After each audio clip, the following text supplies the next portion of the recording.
Hey, what's up YouTube? In this video, I'm doing my review of the Xiaomi gaming mouse LITE. As many of you guys probably know, Xiaomi is a phone manufacturer first and foremost, I'm pretty sure. They also make laptops and tablets and apparently gaming mice. And this is like their newest mouse release. Go figure. Uh, it is, the main features of this mouse are, number one, it's like 72 grams. It has like 100% PTFE skates. It uses TTC golds for the switches and the encoder. And the shape also is very interesting, and I'll talk about that in a little bit. So, yeah, number one, the build quality. There's not much to say here. The build quality is just pristine. This is probably one of the best built mice I've ever used.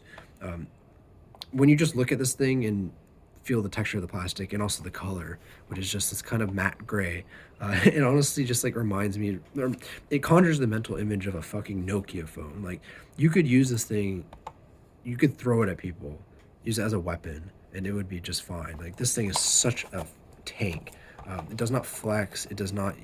I'm not scared at all to like bend this even, you know. So the build quality is just insane. The encoder obviously is just, it's a TTC Gold encoder. What can I say? It feels really, really good. Probably it's like a little bit better than the Super Light scroll wheel in my opinion. Just more smooth and just as tactile. It's very, very nice. What is a bit disappointing are the clicks. They are a little bit dull and muted, and the tactility is not as good as I would expect from a pair of TTC Golds. And I think the reason for that is just that the triggers are just too heavy, or they're tensioned too close to the shell. So there's no pre-travel or anything, but then it runs the unfortunately the rebound is not as good because you get rid of all the pre-travel. So, yeah, clicks are not the best. The cable obviously is nothing spectacular. It's just, you know, like a Viper stock cable. And the feet are pretty good. They're actually really, really good. Ignore the dent here, but these skates are pretty smooth for what they are. They're pretty thin, unfortunately, but you do get another pair. So, big props to Xiaomi for at least including another pair of skates in the box. Looking at you, fucking Rocat. Uh, and speaking of Rocat, I just like this mouse is just very reminiscent of the Burst Pro in my opinion. It's very, very cheap. It's half the price of the Burst Pro wired, like 20 USD, 17 USD on AliExpress. But it has that superb build quality. The sensor performance is flawless, but mostly the build quality is really, really good. But the clicks are also reminiscent of the Burst Pro, so that's honestly the closest comparison I can make. Unfortunately, the click latency is not the best. And there's like a 10 millisecond debounce on this mouse, which is, it's probably 12 milliseconds actually, because it's 10 milliseconds compared to the Super Light, which is just kind of, is really unfortunate. But again, this mouse is $20, so temper your expectations. If you are really looking for like the best performance for the price, I mean, just the Viper Mini is going to do you the best because it has the optical switches that have like zero latency. And the sensor is a 3327. It is basically on par with like other good sensors. The motion latency is very, very low. There's really nothing to say about it. It doesn't spin out. LOD is fine and everything. So yeah, overall this mouse is just very, very good. It's a very good all-rounder. And again, I can't stress enough how cheap this mouse is.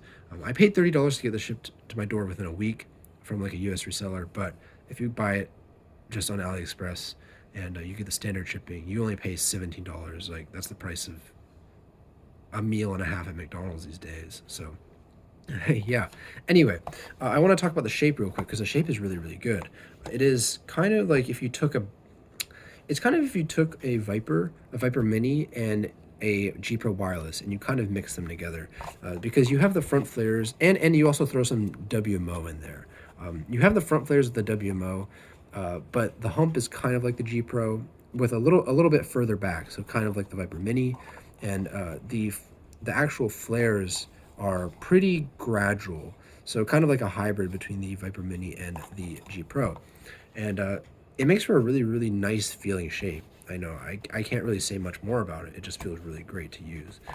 Um, yeah, that's really all I have to say about this mouse. I feel like this, if you are in a country where the Viper Mini is not really an option, this is a great, great option for a very, very low amount of money. I would probably recommend this over the G203, even though the click latency is higher, right? because this mouse has a better cable, has better stock skates, a better shape in my opinion. So, and it also it has probably a lower risk of double clicking because of the high debounce and the TTC golds. So yeah, if you guys have any questions, please leave a comment. And if you enjoy the video, I'd appreciate a like and subscribe.